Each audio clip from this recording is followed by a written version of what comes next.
பார்த்திருக்கிற email படத்தை வாழ்த்த வந்திருக்கிற வாழ்த்திய அன்பு சகோதரர்களே, லொல்லு வழக்கமா லொல்லு பண்ற இன்னைக்கு ரொம்ப அழகா பேசிட்டு போய் லொல்லு இல்லாம உட்காந்துட்டார். தம்பி அசோக் கதாநாயகனா நடிச்சிருக்காரு, சிறப்பா நடிச்சிருக்காரு. எஸ்ஆர் பிலிம்ஸ் ஃபேக்டரியுடைய உரிமையாளரும் கதை, திரைக்கதை, வசனம், தயாரிப்பு, இயக்கம் போன்ற எல்லா அமைப்புகளும் ஏற்று மன துணிச்சலோடு இந்த படத்தை மிக அற்புதமாக இயக்கியிருக்கிறார். ஐயா பாக்யராஜ் அவர்களும் நானும் நிறைய படத்திற்கு வாழ்த்துவதற்காக அழைப்பார்கள். அப்படித்தான் அருமை தம்பி சக்தி சரவணன் இங்கே அழைத்தார். நான் எல்லா படம் போலதான் இருக்கோம். எல்லாமே பல நல்ல படங்கள் வந்திருக்கு, பண்ணியிருக்காங்க.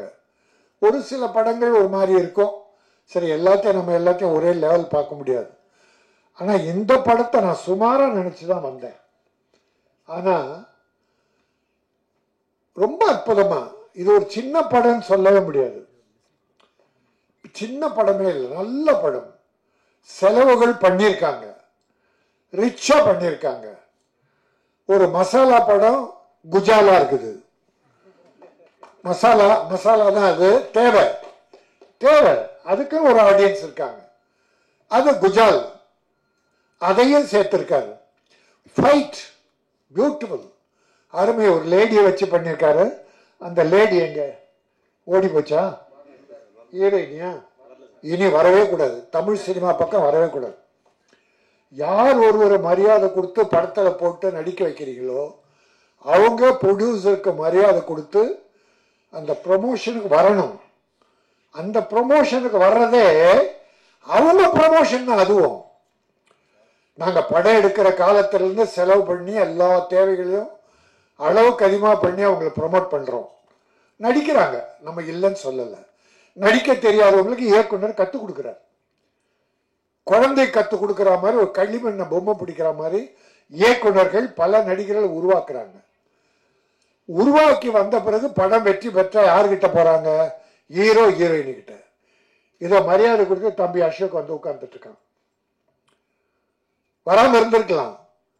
ஆனா இன்னைக்கு ப்ரொடியூசருக்கும் தனக்கும் நாம நடிச்சிருக்கோம், வரணும், கலந்துக்கணும். நம்ம ஹீரோயினுக்கு சிலர் மரியாதை கொடுக்குறாங்க. நம்ம எல்லாரையும் குறை சொல்லலை.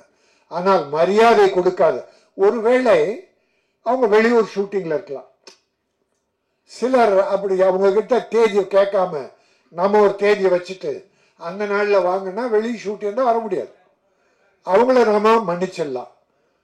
ஆனால் படத்தில் நடிச்சுட்டு நல்லா வீட்டில் கஞ்சியோ கூழோ, இங்கே வந்தால் ஹார்லிக்ஸ் போன்விட்டான்னு குடிச்சு உடம்ப கொஞ்சம் ஏற்றிக்கின்னு அடுத்த படத்துக்கு தயாராகிட்டு ப்ரமோஷனுக்கு வரலன்னா மிகப்பெரிய கஷ்டம். அது எவ்வளோ பெரிய நடிகராக இருந்தாலும் சரி இருந்தால். ஆனால் நம்ம அவங்கள கேட்டு வைக்கணும். நம்ம இஷ்டத்துக்கு வச்சுட்டு அவங்க வரலன்னா வருத்தப்படக்கூடாது, அவங்க மேலே குறை சொல்லக்கூடாது. நம்ம அப்படிப்பட்ட ஆள் இல்லை. தவறு செய்கிறவங்க தான் கண்டிக்கிறோம், நல்லது செய்கிறவங்கெல்லாம் பாராட்டுறோம். தம்பியை ஒன்று சொன்னாங்க, படம் எடுத்து முடிச்ச பிறகு எல்லாரும் தனியாக விட்டு போயிட்டாங்க, இதான் சினிமா. அதுக்காக எல்லாரும் இல்லை, சில உயர் நண்பர்கள் இருக்காங்க, சில டெக்னீஷியன்ஸ், சில ஆர்டிஸ்ட், அந்த தயாரிப்பாளர் கூடவே கடைசி வரைக்கும் சிலர் தான், ஒரு 20% தான், 80% இருக்க மாட்டாங்க. உதாரணமா ஒரு தாசில்தார் உங்களுக்கு ஒரு ஊர்ல நீர்நிலை எப்படி இருக்குது, கிணறு இருக்கு, தண்ணி இருக்கா, பயிர் எப்படி இருக்கு, ஒரு கணக்கு கவர்மெண்ட் கொடுக்கறதுக்காக வர்றாரு. வந்து ஊரெல்லாம் பார்க்குறாரு, வளங்கள் எல்லாம் குறிச்சிக்கிறாரு. கடைசியில் இந்த கிணத்தை எட்டி பார்த்து தண்ணி இருக்கான்னு பார்க்குறாரு. தப்புன்னு சரிக்கு விழுந்துடுறாரு உள்ள. தாசில்தார் உள்ள விழுந்த உடனே இருந்தாங்க 5-6 பேர் ஓடி வந்து ஒரு கயிறை தூக்கிட்டு வந்து அதில் போட்டு அவரை கயிறை பிடிச்சிட்டு அப்படியே தூக்கிக்கிட்டே இருக்காங்க. பாதி வந்துட்டார் தாசில்தார். பாதி வந்த உடனே இந்த கலெக்டர் ஆஃபீஸ் பியூன் ஓடி வர்றான். சார் சார் சார், புது தாசில்தார் வந்துட்டார் சார்ன்றான். ஆபீஸுக்கு புது தாசில்தார் வந்துட்டாருன்னா இந்த தூக்கி பிடிச்சானுங்க பாரு கயிறை, பாதி வந்துட்டாரு பாருங்க பழைய தாசில்தார், தப்புன்னு விட்டுட்டு புது தாசில்தார்கிட்ட ஓட்டானுங்க. ஆக பழைய தாசில்தார் க்ளோஸ். அப்படித்தான் நண்பர்கள் பாதியிலே கழுத்திருப்பவர்கள் இருக்கத்தான் செய்கிறார்கள். எல்லோரையும் நம்பாதீர்கள். தன்னம்பிக்கையோடு நம் காலில் நிற்க வேண்டும். கற்க கசடர கற்பவை கற்றவன் நிற்க அதற்கு தக காலே இருக்காது. கால் பக்கத்துல கால் இருந்தா கா, அந்த காவுக்கு கால் உண்டு. ஆனா வள்ளுவ பெருந்தகை கற்க கசடர கற்பவை கற்றபின் நிற்க அதற்கு தர ஒரு காலம் இருக்காது. ஏனென்றால் தன் காலில் அவர்கள் நிற்க வேண்டும். அதுவும் சினிமாவில் நம்ம காலில் தான் நிற்கணும். உதவி செய்யற நண்பர்கள் இருக்காங்க, அதுக்காக நம்ம இல்லைன்னு சொல்ல முடியாது. ஆகவே நீ சொன்னதால இதுதான் சினிமா. இதுல இருந்து தப்பிச்சு வந்தவங்க தான் நம்ம பாக்யராஜ் சாருக்கு எவ்வளவு பேர் கை கொடுத்தாங்கன்னு நினைக்கிறீங்க? கடுமையான உழைப்பு, அவ்வளவு பெரிய அறிவுத்திறனை வைத்துக் கொண்டு அவர் பட்ட பாடு இளமையில் ஏராளம். ஆகவே இந்த படம் என்ன கஷ்டப்பட்டீங்களோ அதெல்லாம் தெரியாது எனக்கு. படம் சூப்பர். படம் ஒரு பானை சோற்றுக்கு ஒரு சோறு பதம்பாங்க. ரெண்டு பருக்கி எடுத்து நசுக்கி பார்க்கறாங்க. நல்லா வந்திருந்தா பானை வந்துருக்கு. நான் நசுக்கி மட்டும் பார்க்கல, அதை வாயில போட்டு ருசிச்சு பார்த்தேன். நல்லா இருந்தது.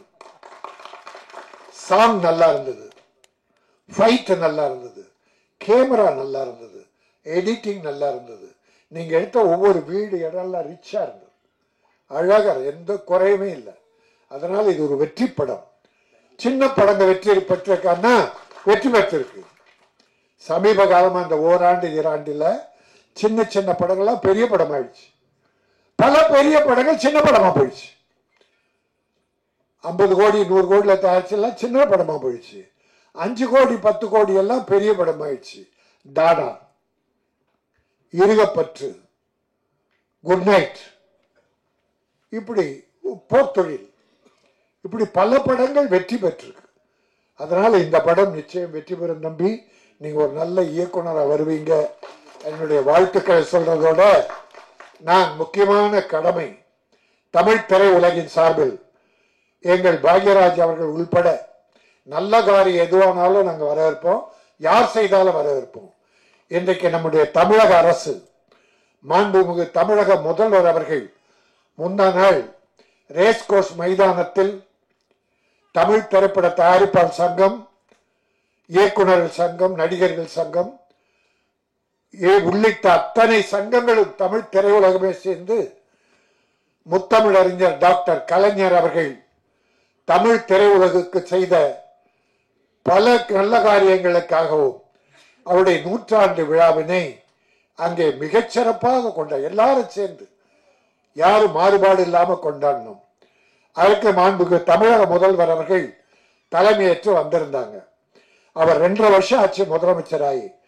தமிழ் சினிமா நிகழ்ச்சியில் எதிலுமே கலந்துக்கல.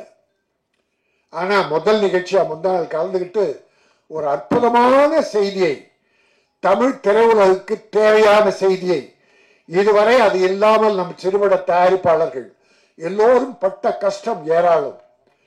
ஒரு வீடு போய் ஷூட் பண்ணனா 15,000 50,000 100 1,00,000 கேட்கிறான் சார் ஒரு நாள் ஷூட்டிங்க்கு. தெருவில் ஷூட் பண்ணலாம் பெர்மிஷன் வாங்கி பண்ணா போலீஸ் லஞ்சம் கேட்கிறான் சார். தலைமைச் செயலகத்தில் பர்மிஷன் வாங்கி ஊட்டியில போனா அங்க இருக்கிற அதிகாரிகள் போலீஸ் லஞ்சம் கேட்கிறான். சின்ன படம் எடுக்கவே முடியல. பெரிய படம் தயாரிப்பாளர்கள் கோடி கோடியா இருக்கு என்னமோ சரி, சின்ன படம் எடுக்கவே முடியல. எடுத்து வந்தாலும் ரிலீஸ் பண்றது கஷ்டம், ஃபைனான்ஸ் கொடுக்கல. ஆனால் மாண்புமிகு தமிழக முதல்வர் அவர்கள் மிக அற்புதமான ஒரு திட்டத்தினை அறிவித்து ஒரு பால் சினிமா உலகம் வர எல்லாத்திலேயே எல்லோர் வயிற்றிலும் பால் ஊற்றி இருக்கிறார்கள். பூந்தமல்லியில 140 ஏக்கர்ல 500 கோடி ரூபாய் செலவு திட்டத்தில் ஒரு அற்புதமான பிலிம் சிட்டி ஒன்றை உருவாக்குவதற்கு அறிவிப்பை வெளியிட்டிருக்கிறார்கள். இது அவர் மைண்ட்ல பல காலமாக இருந்திருக்கு. நான் போன வருஷம் அவரை ப்ரொவைட் பண்ணும்போது நான் ஒரு பெட்டிஷன் கொடுத்தேன். டாக்டர் கலைஞர்கிட்டே நான் ஒரு பெட்டிஷன் கொடுத்தேன். ராமோஜிராவ் ஃபிலிம் சிட்டி மாதிரி தமிழகத்தில் அந்த இதை மூடிட்டாங்க.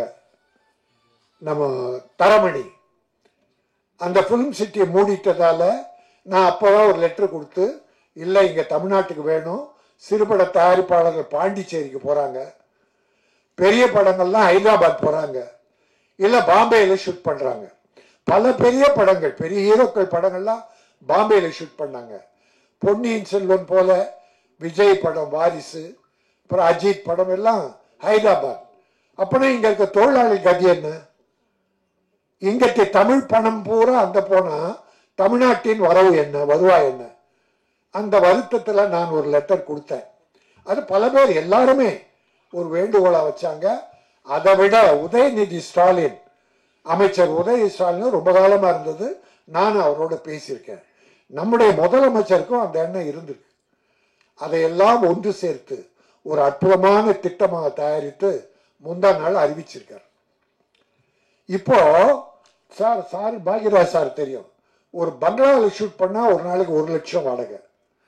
அதுவும் டைம் சொல்கிறாங்க, காலைல 7 நைட்டு 9 வரைக்கும் தான் 1 லட்சம். அதுக்கு மேலே போனால் வாடகை தனி. ஒரு சின்ன படம் எடுக்கலான்னு ஒரு குடிசை வீட்டுக்கு போனால் அவன் 10,000 கேட்குறான். இப்படி செலவினங்கள் ஏராளமாக போயிடும். ஆகவே தமிழக முதல்வர் அவர்கள் இப்பொழுது அறிவித்திருக்கிற இந்த அற்புதமான திட்டத்தை தமிழ் திரைப்பட தயாரிப்பாளர்கள் அத்தனை பேரும் வரவேற்கிறோம். சிறு முதலீட்டு பட தயாரிப்பாளர்கள் மனமாற வரவேற்கிறோம். மிகப்பெரிய செலவு 40% குறையும். படம் தயாரிக்கிறதுல இப்ப தயாரிக்கிறதுல 40% குறையும். அப்புறம் ஈஸியா பூந்தமல்லி போயிட்டு அழகாக எடுத்துட்டு வந்துடலாம். அது மட்டும் இல்ல, உங்களுக்கு நான் தமிழக முதல்வரை அவங்க திட்டம் போடுறாங்க, அதுக்கு ஒரு குழு அமைச்சிருக்காங்க. நான் என் சார்பில் வேண்டிக் கொள்வது, இங்க அறிவிச்சிட்டீங்க, அந்த இடத்துல முதல்ல சிறுபட தயாரிப்பாளர்களுக்கு தேவையான படமெடுப்புக்கு தேவையான வீடு, கோயில், panchayat, police station, hospital, court, கிராமப்புறம், நகரப்புறம், இதை முதல்ல வடிவமைச்சு செய்ய ஆரம்பிச்சுட்டு ஒரு 6 மாசத்துல 1 வருஷத்துல பண்ணா நம்ம சிறுபட தயாரிப்பாளர் அத்தனை பேரும் பெரும் பலன் அடைவார்கள். பெரிய படங்களுக்கு செட்டு கிட்டெல்லாம் அப்புறம் போடுங்க, அவங்க எப்போ ஒன்னா எடுத்துக்குவாங்க, அதுவும் ரெடி ஆகும். ஆக அந்த 140 ஏக்கரில் 500 கோடியில் ஒரு திரைப்பட நகர் உருவாகும் என்று மாண்புமிகு தமிழக முதல்வர்கள் அறிவித்தது தமிழ் திரையுலகத்தையே இன்பத்தில் மகிழ்ச்சியில் ஆழ்த்தி இருக்கிறது. நான் ஒரு வேண்டுகோளை கூட வச்சிருக்கேன், தமிழ் சினிமாவுக்கு கலைஞர் எல்லா முதலமைச்சரும் நல்லா பண்ணியிருக்காங்க, நம்ம யாரையும் குறை சொல்ல. ஆனா எல்லாரை விட டாக்டர் கலைஞர் மிக அதிகமா பண்ணியிருக்கார். முதல்ல 3 லட்சம் ரூபாய் மானியம் அறிவிச்சதே கலைஞர் தான். அதுக்கு பிறகு அந்த அம்மா 5 லட்சம், பிறகு இவர் 7 லட்சம் ஆக்கினார். ஆக்கி எல்லா பெரிய படங்களுக்கெல்லாம் கொடுத்தார். அதை ஒரு 8 வருஷம் கொடுக்காம விட்டாங்க. இப்போ இந்த முதல்வர் மானியத்தை கொடுக்கிறார், அறிவிச்சு படமெல்லாம் பார்த்துக்கிட்டு இருக்காங்க. ஆக டாக்டர் கலைஞர் வழியில் நமது முதலமைச்சர் மு.க. ஸ்டாலின் அவர்கள் தமிழ் திரையுலகை காப்பாற்ற இருக்கிறார்கள். சென்ற 5 ஆண்டுகள் அல்லது 10 ஆண்டுகளாகவே தமிழ் சினிமாவுக்கு சிறு முதலீட்டு பட தயாரிப்பாளர்களுக்கு பெரிய சோதனைகள், வேதனைகள், நட்டங்கள், கஷ்டங்கள். ஆனால் இந்த திரைப்பட நகர் உருவாகிவிட்டால் நிச்சயமாக ஒரு 40% சிரமம் குறையும், செலவு குறையும். அப்படிப்பட்ட திரைப்பட நகருக்கு டாக்டர் கலைஞர் திரைப்பட நகர் என்று பெயர் வைக்க வேண்டும் என்று நான் பணிவோடு முதல்வரை வேண்டி கேட்டுக் கொள்கிறேன். இந்த படம் இமெயில் நான் ஒரு போராட்டமே நடத்தினேன். ஆன்லைன் எத்தனை குடும்பங்கள் அழிந்து விட்டது, எத்தனை அடிக்ட் ஆயிடுறாங்க. ராத்திரி பகல் மாணவர்கள், எத்தனை மாணவர்கள் இழந்தோம். ஆக அதை தமிழக அரசு ஒரு தீர்மான சட்டமன்றத்தில் ஆன்லைன் தடை சட்டம் கொண்டு வந்து ஆளுநருக்கு அனுப்பினா அது அவரு சரியான கவனத்தை செலுத்தாம பண்ணி அப்புறம் அது கோர்ட்லயும் அது தோல்வி அடைஞ்சிச்சு. தனது திரைக்கதையினால் இந்திய சினிமாவையே தன் பக்கம் திரும்பி பார்க்க வைத்த இயக்குனர், பல சூப்பர் ஹிட் படங்கள் மூலம் தமிழ் ரசிகர்களின் மனங்களை வென்ற நடிகர் கே. பாக்யராஜ் அவர்களை பேச அழைக்கிறேன்.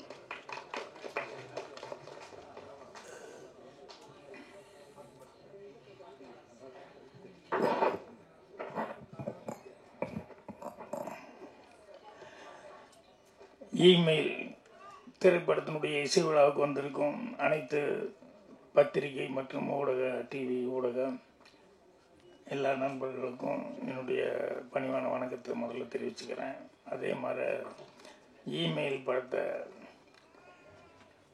அவங்கள அந்த டெக்னீஷியன்ஸ் ஃபஸ்ட் டைம் அவர் டைரக்ட் பண்ணியிருக்காரு ராஜன் அவர்கள்.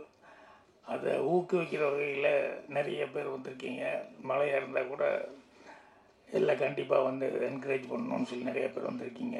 உங்களுக்கு என்னுடைய பணிவான வணக்கத்தை தெரிவிச்சுக்கிறேன். அப்புறம் இந்த பொண்ணு பேர் என்னமா, தமிழ் சுத்தமாக பேசினாங்க. ஐஸ்வர்யா தமிழ் சுத்தமாக பேசினாங்க. அவங்க நான் அதிகமாக சந்திக்கல. ஸோ அது கொஞ்சம் ரொம்ப சந்தோஷமாக இருந்தது, நிறைய கரெக்டாக பேசுகிறாங்க அப்படின்ட்டு. அதுக்கப்புறம் ராஜன் சாருக்கு தான் நன்றி சொல்லணும். என்னென்னா, ஒரு கவர்மெண்ட்டில் ஒரு திட்டம் அப்படின்னு சொல்லி சொன்னால் அவர் எப்பவுமே பேசுறதுல கான்ட்ரவர்சி வரும், அது ஒரு இது வரும். ஆனால் பாராட்டுறதுலேயும் மனசார பாராட்டுறதுங்கிறது இருக்க, அதுதான் அவருடைய கிரேட்னஸ். எவ்வளோக்கு எவ்வளோ கோபமாக திட்டுறாரோ அவ்வளோக்கு எவ்வளோ ஒரு நல்ல விஷயமா இருந்தால் மனசார பாராட்டிடுவார். ஸோ இன்றைக்கி சினிமாவில் எல்லாரும் எவ்வளோ சிரமப்பட்டுட்டு இருக்காங்க என்ன அப்படிங்கிறத அடிக்கடி எல்லா மேடையிலையும் சிறு தயாரிப்பாளர்களுக்காக குரல் கொடுத்து பேசிகிட்டு இருக்கிறது அவர். இப்போ இவர் பாலாஜி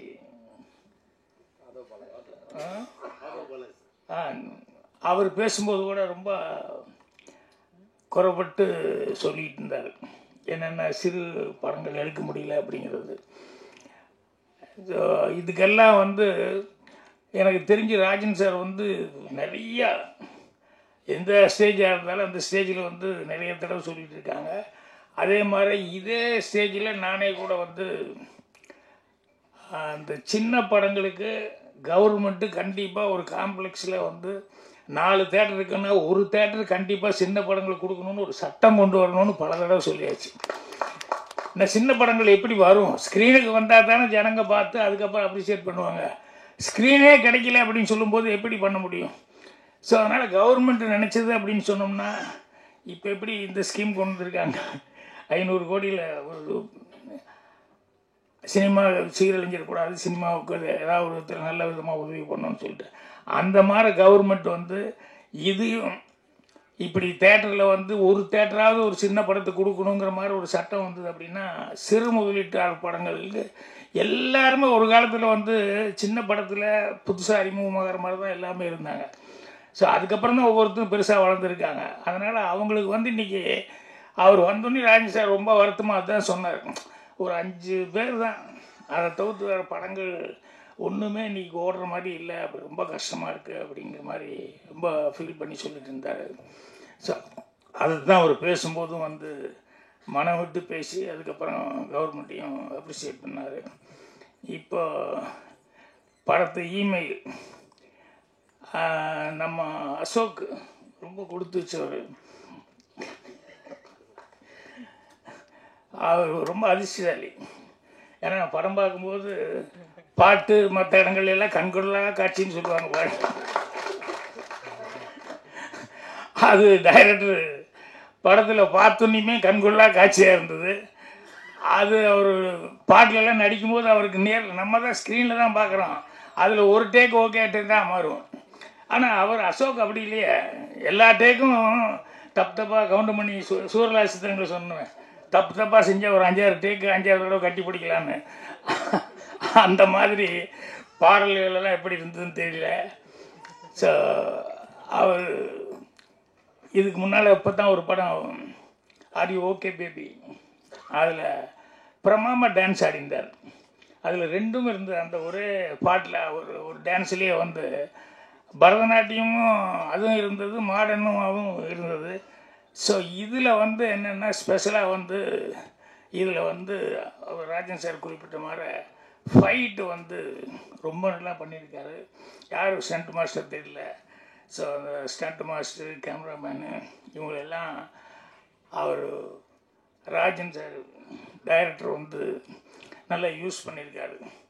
அவரெல்லாம் தனியாக விட்டுட்டாங்க அப்படிங்கிற மாதிரி சொல்கிறாங்க. அது எல்லாத்துக்கும் வர்ற சோதனை தான். யாருக்கு அது சோதனை வந்தால் தான் நல்லது. சோதனை வராமல் வந்து சுவை இருக்காது, வெறும் இது சாதனையும் படைக்க முடியாது. அதனால் அது விட்டுட்டு போனாங்க அப்படிங்கிறதல்ல, ஃபைனலாக நீங்கள் என்ன கொடுக்குறீங்க அப்படிங்கிறது தான். அது எல்லாருமே இப்போ ராஜன் சார் சொன்னார், ஃபைனல் அவுட்புட்டு எல்லோரும் ரிச்சாக வந்திருக்கு, இத்தனை லொக்கேஷனில் போய் எடுத்திருக்காங்க அப்படிங்கிற மாதிரி ரொம்ப படத்தை பற்றி சிறப்பாக சொன்னாங்க. ஸோ வரும்போது யோசனை பண்ணிட்டு வந்து இந்த இமெயிலுங்கிறது வந்து இதை கண்டுபிடிச்சதே ஒரு இந்தியன் தான், சிவா ஐயாத்துறை. ஸோ அவர்னால தான் வந்து அந்த இமெயில்னால தான் இந்த அட்டு அப்படின்னு சொல்லி போடுவோம் இல்லையே போட்டு, அது வந்து இதுதான் இமெயிலுன்னு தான் ஃபெமிலியர் ஆச்சு. அப்புறம் எனக்கு தெரிஞ்சு என்னென்னா, இந்த இமெயில் வந்ததில் வந்து நிறைய பேர் வந்து, அதாவது இயற்கை வளம் இருக்க மரங்களை பாதுகாப்போம் அப்படின்னு சொல்கிறது, அது இந்த இமெயில் வந்ததுனால அதுக்கு நிறையா பாதுகாப்பு. என்னென்னா, பேப்பரில் தான் எல்லாம் எழுதிக்கிட்டு இருந்தோம், அந்த பேப்பருக்காக மரத்தை பூரா வெட்டிக்கிட்டு உட்காந்துருந்தாங்க.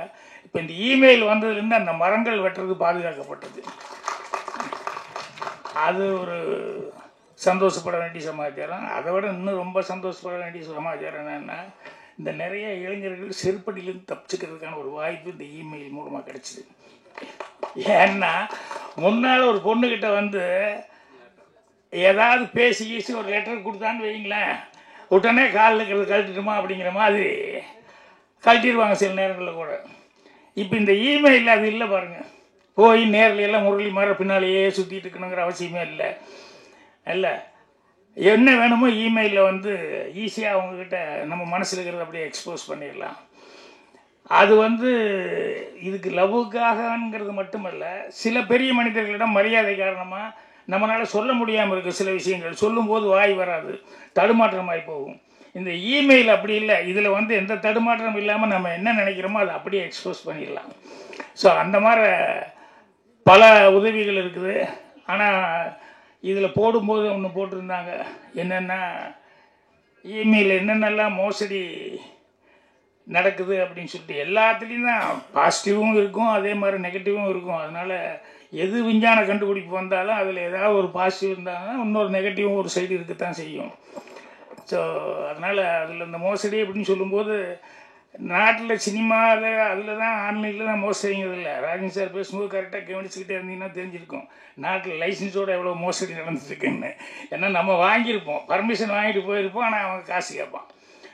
ஊட்டி வரைக்கும் இங்கேருந்து போயிருப்போம், எல்லோரும் போனதுக்கப்புறம் அங்கே ஒரு இது வச்சுருக்கான், அங்கே ஒரு தனி யூனியன் ஒன்று வச்சுக்கிட்டு இங்கே தான் கார் எடுக்கணும். இதெல்லாம் வந்து எத்தனை கஷ்டங்களை வந்து தயாரிப்பாளர்கள் சந்திக்கிறது. ஸோ அந்த மாதிரி நிறையா அந்த மாதிரி தப்புகள் தவறுகள் நாட்டில், அந்த மாதிரி மோசடிகள் கண்ணுக்கு தெரிஞ்சு நிறைய நடக்குது. என்னன்னா ஒவ்வொருத்தரும் அவங்க ஃபீல் பண்ணணும், அவங்கவுங்க தனி மனிதன் வந்து நம்ம தனி மனிதன் அல்ல அப்படின்னு சொல்லி ஃபீல் பண்ணால் தான் அந்த மோசடிங்கிறது நிற்கும். நம்ம செய்கிறது ஒவ்வொன்றும் வந்து நம்ம ஒருவனை மட்டும் போகிறதில்ல அப்படின்ட்டு. ஏன்னா ஒரு உதாரணத்துக்கு ஒரு இன்சிடெண்ட்டு, பாரிஸிலிருந்து லண்டன் போகிறதுக்காக, இல்லை லண்டன் டு பாரிஸ் போகிறதுக்கு ஹூவர் கிராஃப்டில் போனோம்னா நிறையா அது கொஞ்சம் வித்தியாசமாக இருக்குது. அது தண்ணியிலையும் இல்லை, நான் சொல்கிறது ரொம்ப வருஷத்துக்கு முன்னால் ஃபேமிலியோடு போயிருந்தப்போ, தண்ணியிலேயே இது பண்ணாமல் அப்படியே மேலாலேயே போகும் அப்படின்னு சொல்லிட்டு அது கொஞ்சம் நல்லா இருக்கும் அப்படின்னு சொன்னாங்கன்ட்டு. ஆனால் அங்கே போய் இறங்குக்கப்புறம் பாரிஸ் போகிறதுக்கு வந்து கிட்டத்தட்ட 3 hours ட்ரெயினில் இது பஸ்ஸில் தான் போக வேண்டியிருக்கும். அதனால் ஃப்ளைட்டில் போனோம்னா 3/4 மணி நேரம் 1 மணி நேரத்தில் போயிடலாம். பட் இதில் போயிட்டு அதுக்கப்புறம் பஸ்ஸில் போகணும். ஆனால் சைட் சீயிங் நல்லா இருக்கும்போது அதை ப்ரிப்பேர் பண்ணேன். ஏன்னா குழந்தைகளுக்கெல்லாம் நம்மளும் சைட் சீயிங் பார்த்துக்கிட்டே போகிறோம் அப்படின்னு சொல்லிட்டு. ஆனால் அங்கே போய் ஹோவர் கிராஃப்டில் இறங்கணுன்னே பஸ்ஸில் தான் போய் ஆகணும் அப்படின்னு சொல்லி, அப்புறம் பஸ்ஸில் எல்லாம் ஆல்ரெடி டிக்கெட் ரிசர்வ் பண்ணியிருந்தேன், பஸ்ஸில் ஏறிட்டோம். ஏறினதுக்கப்புறம் வந்து பஸ்ஸு புறப்படுற நேரம், அப்போ திடீர்னு தடன்னு கதவை தட்டி திறந்தால் ஒரு இங்கிலீஷ் லேடி, யாரோ ஒருத்தி, எந்த நாட்டுக்காரியே தெரியல, உள்ளே வந்தால் கண்டக்டர் வந்து ஸ்டாப் பண்ணிட்டான். சாரி அப்படின்ட்டு. என்னென்னா, இல்லை டிக்கெட்டு ஃபுல்லாகிடுச்சு, சீட் இல்லை, அதனால் உட்கார முடியாது, சாரின்னு. அந்த அம்மா வந்து ரொம்ப கெஞ்சுறாங்க. என்னென்னா இவங்க வந்து பாரிஸ் போய் வேற ஒரு ஃப்ளைட்டு பிடிச்சி அவங்க வேறு நாட்டுக்கு போகணும்.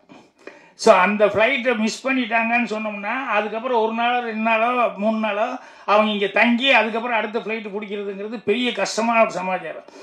அந்த அம்மா அழுகிற மாதிரி ஆகிட்டாங்க, கெஞ்சுறாங்க. ஆனால் இவன் இந்த கண்டக்டர் ஒத்துக்க மாட்டேன், எனக்கு வேலை போயிடும், ஏன்னா சீட்டு இல்லாமல் நான் வந்து ஒரு ஆளை நான் நின்றுட்டு வர்றேங்கிறேன், அப்படி நிற்க வச்சேன்னு சொன்னோம்னா என்னை வழியில் பிடிச்சிட்டாங்கன்னா என் வேலை போயிடும், ஐ எம் ஸோ சாரி அப்படிங்கிற அந்த அம்மா கெஞ்சுறாங்க. ஏன்னா இது ஃப்ளைட் விட்டுட்டா எனக்கு அவ்வளோ கஷ்டம் அப்படின்ட்டு. அவன் சீட் இல்லாமல் நான் வந்து முடியவே முடியாது அப்படின்னு எல்லாரும் வேடிக்கை பார்த்துட்ருக்கோம்.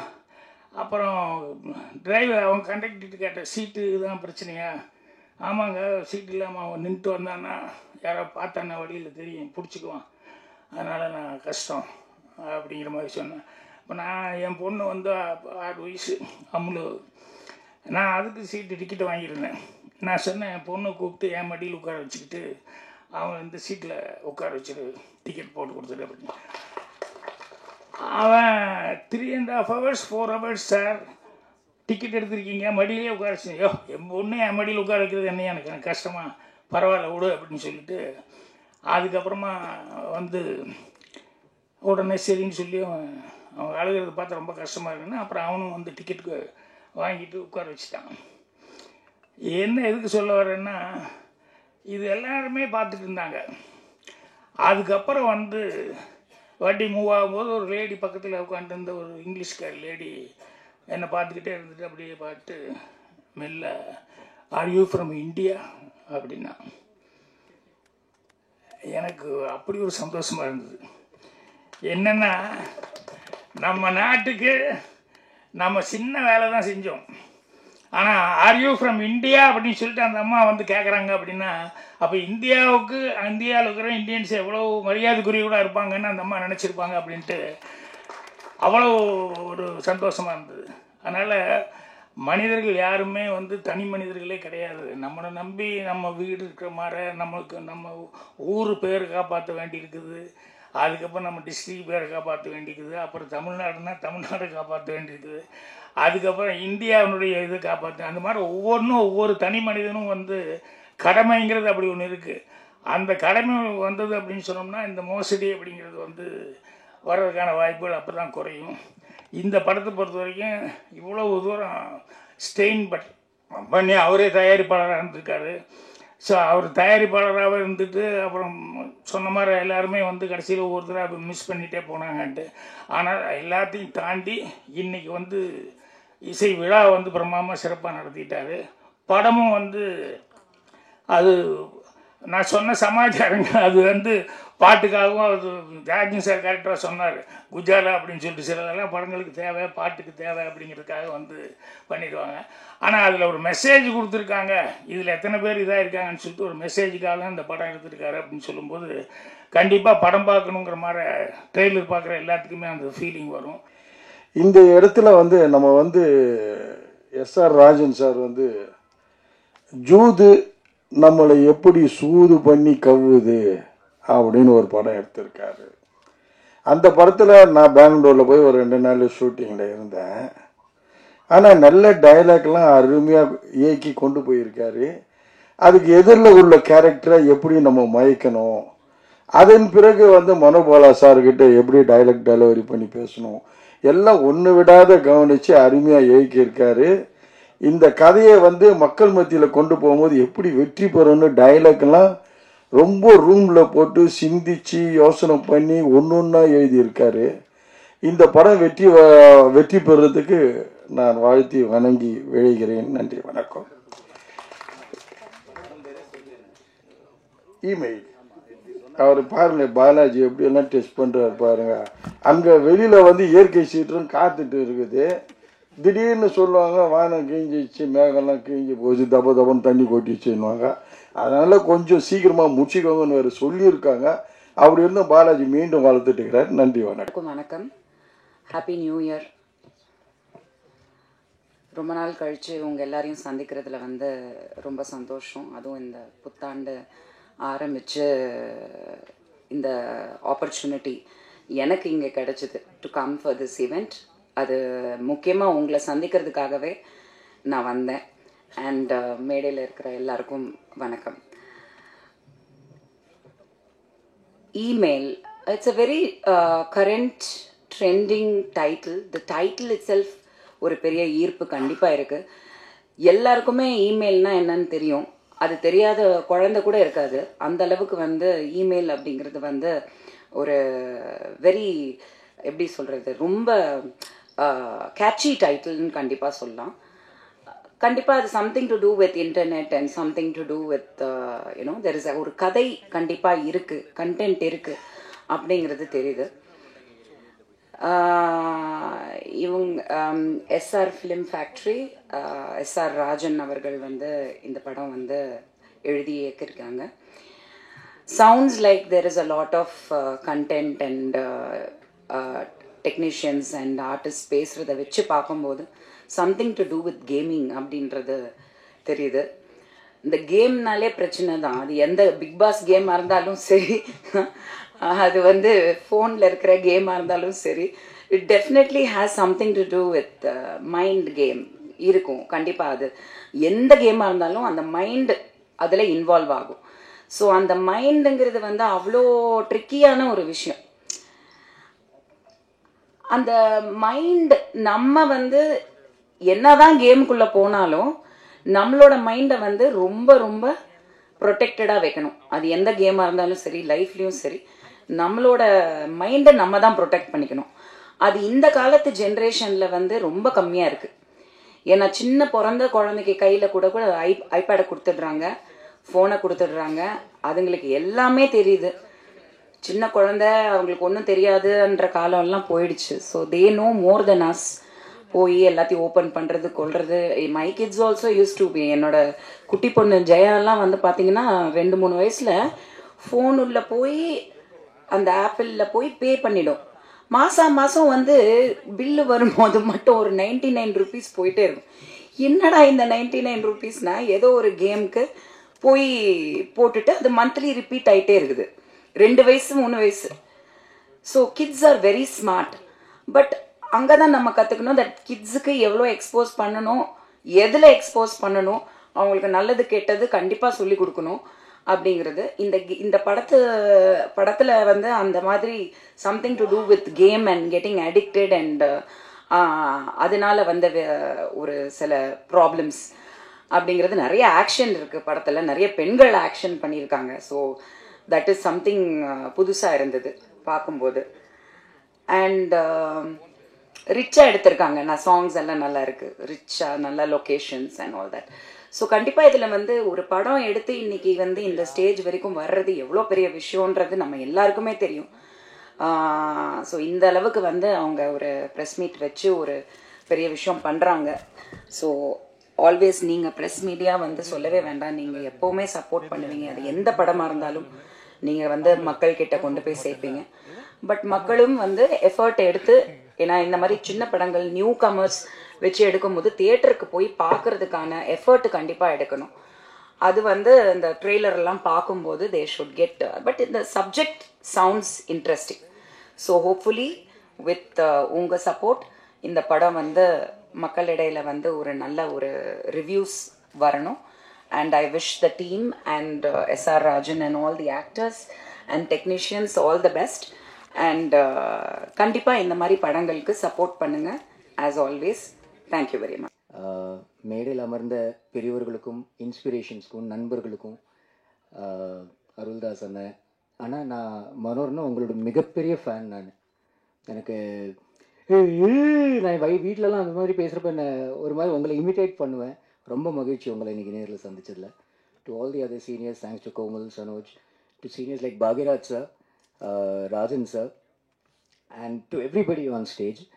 அண்ட் இங்கே பயந்துட்டு இருந்தோம் ஒரு விதத்தில் மழை கொட்டிட போதோன்னு. அதையும் தாண்டி இந்த விழாவில் ஊக்கம் கொடுக்க வந்த அத்தனை நல்ல உள்ளங்களுக்கும், ப்ரெஸ் அண்ட் மீடியா ஃப்ரெட்டர்னிட்டி, பத்திரிகையாளர்கள், ஊடக நண்பர்கள், எக்ஸ்டெண்டட் ஃபேமிலி எல்லாருக்குமே மனமார்ந்த நன்றி.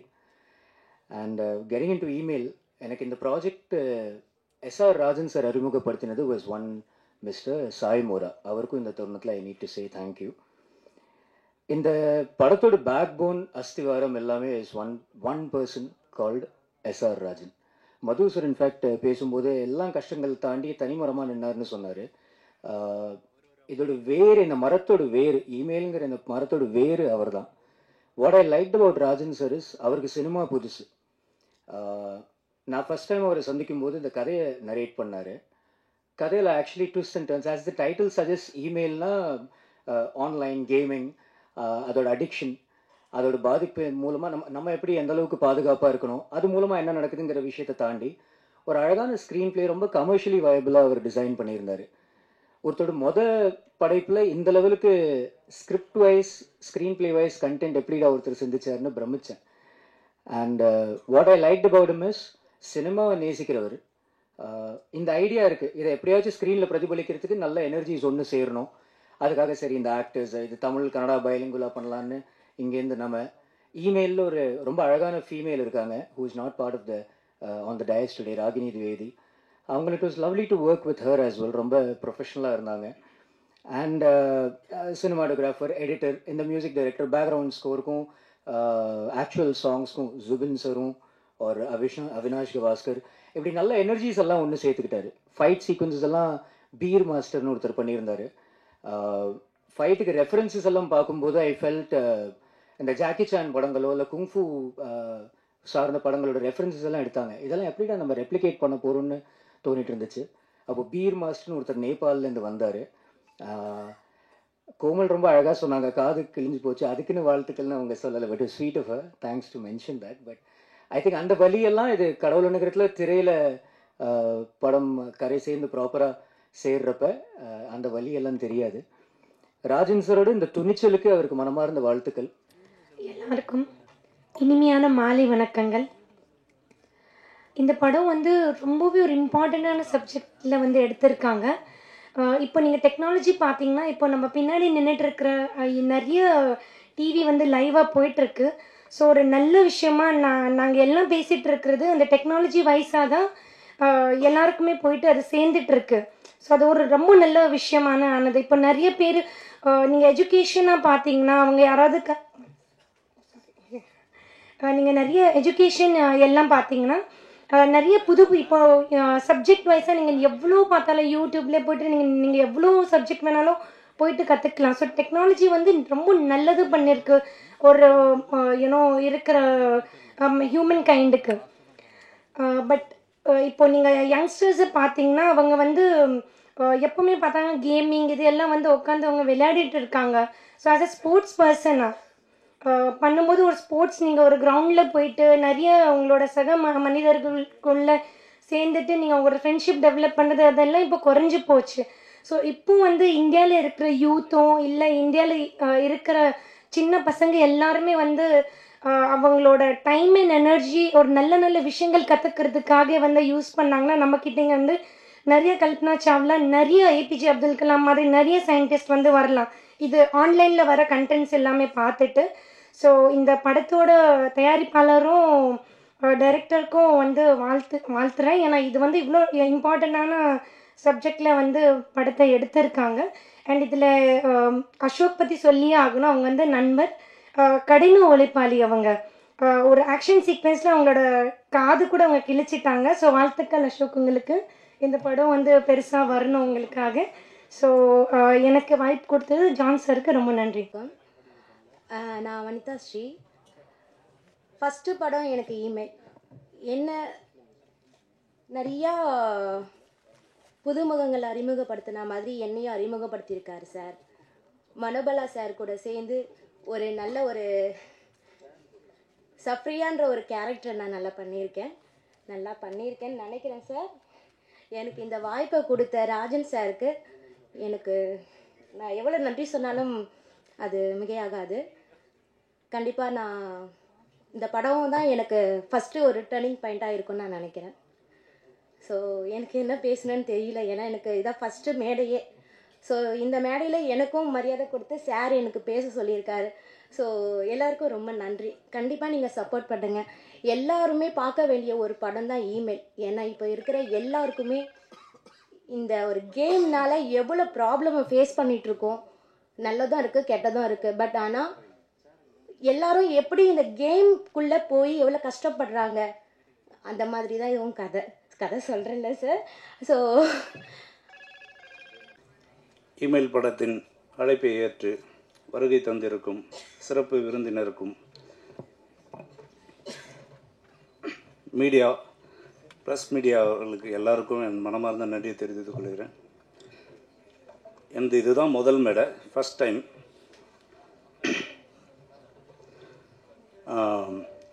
இந்த நேரத்தில் Aamir sir first look release பண்ணார், அவருக்கு ஒரு நன்றியை தெரிவிச்சுக்கிறேன். விஜய் சேதுபதி சார் டீசரை ரிலீஸ் பண்ணதுக்கு அவருக்கும் நன்றியை தெரிவிச்சுக்கிறேன். இமெயில் படம் வந்து ஒரு சஸ்பென்ஸ் த்ரில்லர் படம். இதில் ஆக்ஷன், காமெடி, சென்டிமெண்ட் எல்லாமே இருக்குது. இந்த படத்தில் 2 சாங்கு, 3 ஃபைட்டு வச்சுருக்கேன். இது மொத்தம் வந்து 5 ஸ்டேட்டில் ஷூட் பண்ணியிருக்கேன். பாம்பே, கோவா, கர்நாடகா, தமிழ்நாடு, பாண்டிச்சேரி. இந்த படத்துக்கு மியூசிக் போட்டிருக்க சாங் மியூசிக் வந்து அவினாஷ் கவாஸ்கர். பேக்ரவுண்ட் மியூசிக் வந்து ஜூபின். 30 படத்துக்கு மேலே பண்ண என் அருமை நண்பர் செல்வம் டிஓபியாக பண்ணியிருக்கார், ஒளிப்பதிவாளர். எடிட்டர் ராஜேஷ்குமார், அவர் சொல்லவே தேவையில்லை. தங்க மகன், வேலை இல்லாத பட்டதாரி, கந்தசாமி, நிறைய படங்களை, வெற்றி படங்களை வந்து எடிட்டராக பண்ணியிருக்காரு. அவருடைய முழு எனக்கு சப்போர்ட் இருந்தது. அதேமாரி செல்வம் சாரும் சரி, ஃபுல் சப்போர்ட் பண்ணி எனக்கு இந்த படத்தை கொண்டு வந்திருக்காங்க. இது எல்லாமே எஃபெக்ட் டாண்டி. படத்துடைய முதுகெலும்பு மியூசிக் அண்ட் எஃபெக்ட்டு. டாண்டி என்ன நல்லா பண்ணியிருப்பார். இதோடைய பிரம்மாண்டாக பண்ணது என்னுடைய ஃப்ரெண்டு கிருஷ்ணமூர்த்தி. படத்தை பாருங்கள், படத்தை பார்த்தீங்கன்னா உங்களுக்கு தெரியும். இது வந்து ஒரு ஆன்லைனுடைய ஸ்கேம் கதை.